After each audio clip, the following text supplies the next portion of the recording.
Malam hari ini, So Yong mimpi. Dalam mimpian itu, dia menyadari selimut diseret oleh seseorang. Dua kakinya juga pelan-pelan mengangkat. Kemudian, dia mengeluarkan suara yang aneh. Keesokan harinya, setelah bangun dia merasa agak bingung. Dia yakin itu hanya mimpian. Tapi dia merasa mimpian ini seperti nyata. Hal yang paling penting adalah, dalam mimpian ini, dia sudah mimpi satu mimpian yang sama hari-hari ini. So Yong adalah seorang mahasiswa. Sangat cantik dengan prestasi luar biasa. Tapi hal yang aneh adalah dia tidak tertarik dengan pria. Sahabatnya mau memimpin dia ke sebuah pesta pada malam hari. So Yong segera menolak tapan berpikir. Hari ini, So Yong dipanggil ke kantor oleh dosen. Di sini dia sudah melihat satu adegan.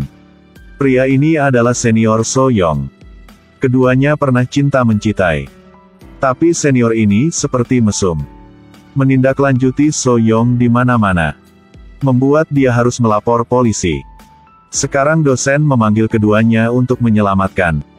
Tentu saja So Yong tak setuju. Dia marah, segera meninggalkan kantor. Tak disangka, senior itu pergi ke sini. Dan duduk di sampingnya. Melihat adegan ini, dia segera mengambil ranselnya lalu pergi.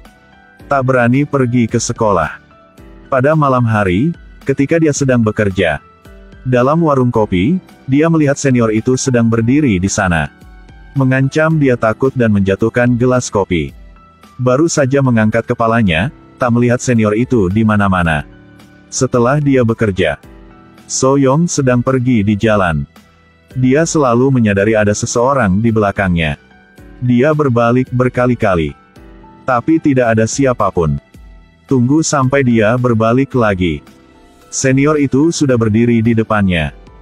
Dia tidak hanya tak mengucapkan maaf, tetapi juga mau masuk rumah bersama So Yong. Tapi So Yong sudah menemukan kepribadian sejati sejak lama. Bahkan dia berkata apapun juga tak setuju. So Yong memikir hanya perlu dia sudah pulang. Bisa melepas dari senior itu. Tapi ketika dia sedang mandi, dia selalu merasa di belakangnya. Tampaknya ada seseorang. Pada saat ini, senior sedang di luar rumahnya. Dengan hati-hati mendengar semua suara di dalam. Pada malam hari ini, setelah So Yong tidur, dia juga mulai mimpi-mimpi aneh. Setelah bangun dia memikir. Dalam impiannya dia menyadari jelas ada seorang pria. Tapi pintu sudah ditutup dengan hati-hati. Bagaimana pria itu bisa muncul? So Yong melihat luar dari jendela. Senior itu masih berdiri di luar rumahnya. Mungkinkah pria pada malam kemarin adalah dia? Hari-hari terakhir ini So Yong tak pergi ke kampus. Sahabatnya agak khawatir. Dia pergi ke rumah So Yong. Mengetuk berkali-kali tapi tidak ada siapapun menjawab. Dia menemukan kunci di samping pot bunga untuk membuka pintu. Baru saja membuka pintu, melihat So Yong sedang berbaring di lantai. Di dalam kamar, melihat kaki So Yong. Tampaknya dia ada impian buruk. Sahabatnya melihat adegan ini. Segera datang. Tapi didorong ke belakang oleh So Yong. So Yong melihat di sekitarnya. Akhirnya juga tenang kembali. Lalu bertanya kepada sahabatnya, apakah tadi dia melihat pria? Tapi sahabatnya berkata hanya melihat So Yong. Di dalam rumah tak ada siapapun kecuali So Yong. So Yong benar-benar takut. Dia menyadari seperti dirasuki oleh hantu. Tapi benarkah ini hantu atau hanya mesum? Hanya perlu dia tidur, akan terjepit oleh sesuatu. Pada saat ini, ada seorang wanita bergegas ke dalam kamar. Bertanya kepada So Yong apa yang sudah terjadi. Wanita ini adalah Mi Yong, kakak So Yong. Sebelum So Yong pingsan, sahabatnya entah harus melakukan apa. Dia hanya bisa memanggil Mi Yong. Ketika melihat Mi Yong, So Yong tak gembira. Keduanya berpisah setelah orang tua mereka meninggal. Kakaknya bertanggung jawab merawat So Yong. Tapi setelah So Yong belajar di universitas, Mi Yong segera membersihkan bagasinya dan berkata akan pergi. So Yong mencegahnya. Tapi Mi Yong masih mau pergi. Tak mau merawat dia lagi. Setelah bilang segera pergi, membiarkan So-young tinggal sendiri. So-young menyadari sekarang Mi-young hanya memperhatikan dirinya sendiri. Hanya berpura-pura saja. Tapi sahabatnya lihat. Kak Mi-young karena buru-buru datang. Sehingga tanpa hati-hati terluka. So-young melihat luka-luka di kaki kakaknya. Dia segera memerban luka. Mi-young mengejak dia tinggal di apartemennya bersama. Melihat ruang yang sepi, bahkan tidak ada TV. Akhirnya So-young sudah paham. Keduanya berbaring di tempat tidur. Inilah kesempatan yang baik agar keduanya mengobrol. Tapi setelah keduanya tidur, pintu elevator tiba-tiba dibuka. Mungkinkah hantu itu mengikuti So-young ke sini? Pagi besok, So-young pergi ke ruang makan. Ketika Mi-young sedang bersiap makanan pagi tiba-tiba melihat perut So-young. So-young baru saja menemukan. Perutnya tiba-tiba jauh lebih besar hanya setelah 1 malam. Keduanya segera pergi ke rumah sakit untuk memeriksa. Dokter menyuruh inilah berhamil. Tampaknya berhamil selama lebih 2 bulan. Tapi melihat layar tak melihat bayi. Seperti penuh perut. Karena mau memeriksa lebih hati. Dokter menyaran So-young memeriksa seluruh badannya. Juga pada saat ini. Senior itu mulai rencana baru. Dia melihat So-young tak kembali rumah berhari-hari. Jadi dia melompat ke dalam dari jendela. Dan menemukan So-young sudah pergi. Jadi dia mendekati sahabat So-young. Mencuri HP-nya. Melalui percakapan mereka, menemukan alamat rumah Kak Mi-young. Kemudian mengambil kesempatan Mi-young keluar. Dia menghancur kunci. Lalu memasang sebuah kamera dalam ruang. Memang mesum. Dia menggunakan cara ini untuk melihat So-young. Tapi dia melihat adegan ini. Membuat dia sangat terkejut. So-young baru saja tidur. Segera menyadari seseorang menyeret celananya. Dia menyadari seseorang datang lagi. Menemukan di sampingnya ada seorang pria. So-young takut sehingga bangun. Tampaknya dia baru saja melihat hal yang hina. Pada saat ini senior itu juga sedang melihat semua tindakannya. Tapi setelah melihat adegan itu dia berdiri dan lari keluar. Menggunakan kecepatan yang paling tinggi ke apartemen Mi-young.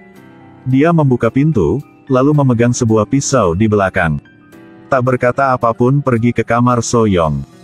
Tapi dalam kamar So-young awalnya tak ada siapapun. So-young sudah hilang kesadaran. Melihat perut So-young membuat senior itu tergencang. Siapa? Melihat suasana hati senior itu tak biasa. Dalam rumah ada sahabat So-young. Dia segera menelepon polisi. Senior dengan gila mau mencari pria itu. Tapi dia ditangkap oleh polisi. Awalnya Mi-young sedang bekerja tapi mendengar berita So-young segera pulang. Untungnya, So-young hanya takut. Tak ada masalah yang lain. Tapi kantor polisi tak menangkap senior itu. Bahkan dia menelepon Mi-young. Dan bertanya siapa pria di samping So-young. Tentu saja Mi-young tak bisa berkata. Itulah seorang mesum sudah membuat So-young menjadi begitu. Sehingga dia mematikan HP-nya. Tapi tak terjadi apapun. Hasilnya pada malam hari ini. Mesum sudah berdiri di belakang Mi-young. Mau masuk rumahnya. Sahabat segera melapor polisi. Tapi tak bisa lagi. Senior itu memegang pisau tajam. Mengancam So-young mengikutinya. Mau So-young mati bersamanya. Ketika Mi-young mau mencegahnya. Mendorong dia jatuh. Mau mendorong pisaunya. Tapi senior itu segera reaksi. Mendorong dia jatuh ke tanah lalu tersedak leher. Ketika bahaya, So-young memegang pot bunga datang. Memukul kepalanya membuat dia jatuh ke belakang. Kemudian dia dengan sahabatnya memimpin Mi-young lari keluar. Tapi senior ini memegang kaki So-young. Mengembalikan dia. Lalu menendang perutnya. Karena mau menyelamatkan adik perempuan. Mi-young sudah mendorong dia keluar. Tak ada siapapun memperhatikan. Pisau di tanah tiba-tiba diangkat. Ketika senior itu jatuh segera ditusuk oleh pisau itu. Jadi dia meninggal. Masalah itu juga dianggap sebagai berakhir. Tapi So-young tak bisa senang. Karena perutnya masih tak berubah. Mungkinkah dia memang berhamil milik hantu? Mi-young memegang tangan adiknya. Dia akan tak membiarkan masalah seperti ini terjadi lagi. Pada malam hari ini, Mi-young datang rumah peramal. Memang sudah lama Mi-young terjebak mesum. Dia khawatir adiknya juga disakiti. Sehingga meninggalkan dia. Tapi hantu itu tak meninggalkan dengan dia. Tapi memasuk So-young. Peramal berkata kepada Mi-young. Hantu itu tak bisa melepaskan. Sehingga dia sudah memberikan So-young cara. Itulah memberikan semua kecantikannya kepada keluarganya. Jadi, dia datang sebuah rumah sepi. Menyalakan lilin dalam gelap. Lalu memanggil hantu-hantu. Dia mau memberikan kehidupannya kepada mesum. Setelah tinggal dengannya 1 malam. Hantu-hantu akan pelan-pelan hilang. Tentu saja, Mi-young juga mati. Pagi keesokan harinya. So-young menemukan perutnya sudah kembali biasa. Dia kembali kehidupan biasa. Semuanya sibuk untuk bekerja. Dia juga ada pacar yang jujur. Hanya ketika dia dengan tak sengaja memperhatikan. Selalu melihat pria itu. Tapi ketika melihat dengan hati-hati tak melihat lagi. Film berakhir. Setelah menonton film ini, saya hanya mau berkata, jika perempuan mau melindungi diri sendiri ketika keluar, tak hanya mengunci pintu dengan hati-hati. Karena selalu ada mesum di sekitar kita. Hari ini berakhir di sini.